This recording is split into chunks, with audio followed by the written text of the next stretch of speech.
What's going on, guys? It's your boy Adjen back again for another Alchemy Stars video, and for today, let's talk about my Mono Water team rankings. Just like you've seen in my previous Mono Thunder team rankings, today we will be discussing the Mono Water team rankings. Since we've gotten some interesting water units added into the game, so let's get right into it. So I believe that out of all the 4 elements, I think water is competing to be the top 1 team in the entire game, because the water team now is pretty much loaded with a lot of really good units. So starting off with the SSS-Tier Team, we have Azure, Bethlehem, Ruby, Karlin. All of this considering preemptive strike. Not really MBT but preemptive strike. Although Karlin is very expensive because you can only achieve Karlin's preemptive strike at MBT, still, if you have her at MBT, very strong, OP. Pretty much a broken unit. This team is pretty good. Bethlehem is your one of the select tile converter, which also a broken unit. Ruby is your tile converter, cross tile converter. Karlin as a global teleport with some form of tile conversion. And you can slot in here a flex unit. Any unit that you put in here will still make this team SS tier. Same like the team here below, because this one is a variation of the team here. You just replace the tile converter with another tile converter like Sariel and Kleken for more tile consistency, because Sariel and Kleken has a much lower cooldown than Ruby and Karlin has. But still, they still function both really well. And as I've said, the vacant spot here is your flex unit. You can either fit in another utility unit, another tile converter, or another DPS. Or maybe another teleporter like Pilishai, a healer like Pilishai, Tweety, and then Sharona, a DPS that has some global teleport. It is all depend on your current unit box. Depends on what you have. All in all, these 2 teams are really darn strong. Next is a Bethel team focus team.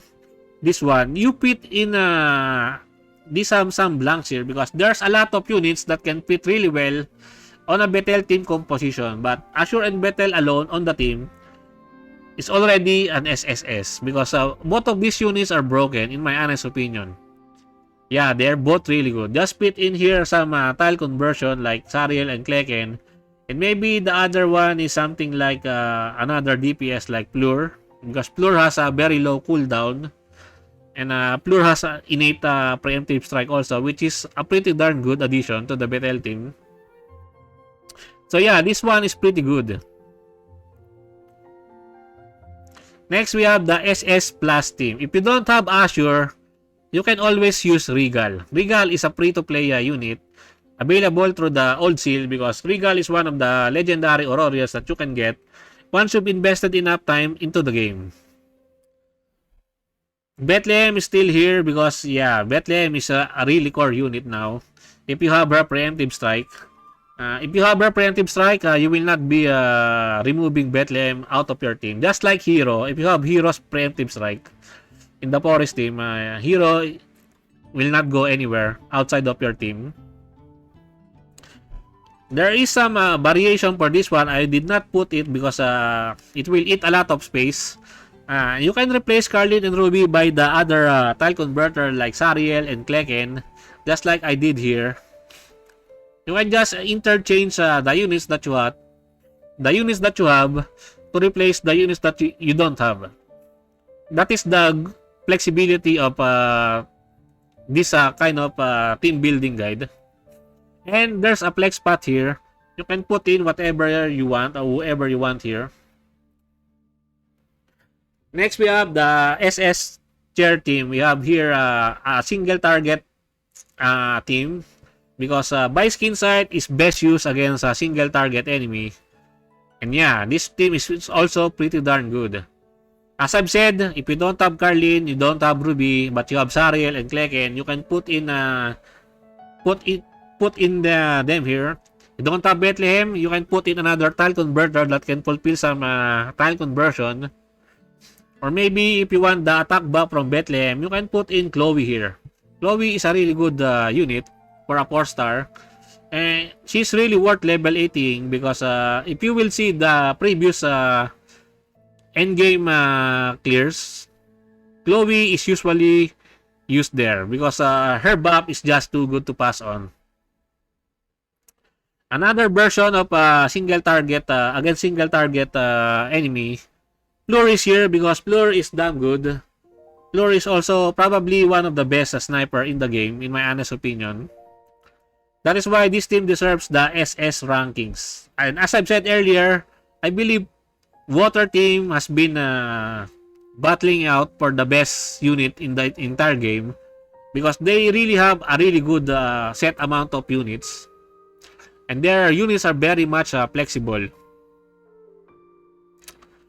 This is just a sample of this one, a variation.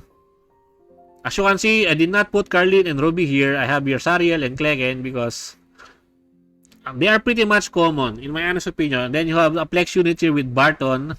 And then some form of utility with Felicia. Felicia is a very good unit for roll compression. And yeah, Felicia is just too good. Next, we have here also another variation of this one. But we have here Pia. Pia is a recently new unit added into the game, and Pia is really good. So if you don't have Fleur and you don't want to use buy skin sight, then you might probably want to use Pia. You have Pia. Pia is really strong. She deserves the SS tier treatment in team rankings because yeah, that is how good Pia is. Next, we have the free-to-play team. This is an F2P team. By skin sight, Barton, Kleken, Hydra, Regal. All of these units are F2able. They are F2P viable. And this team is pretty darn strong. You have Barton and Kleken as the tile converter. You have 2 DPS with by skin sight and Regal. And Hydra is one of the best support units in the game in terms of burst turn because Hydra is the water's double chainer.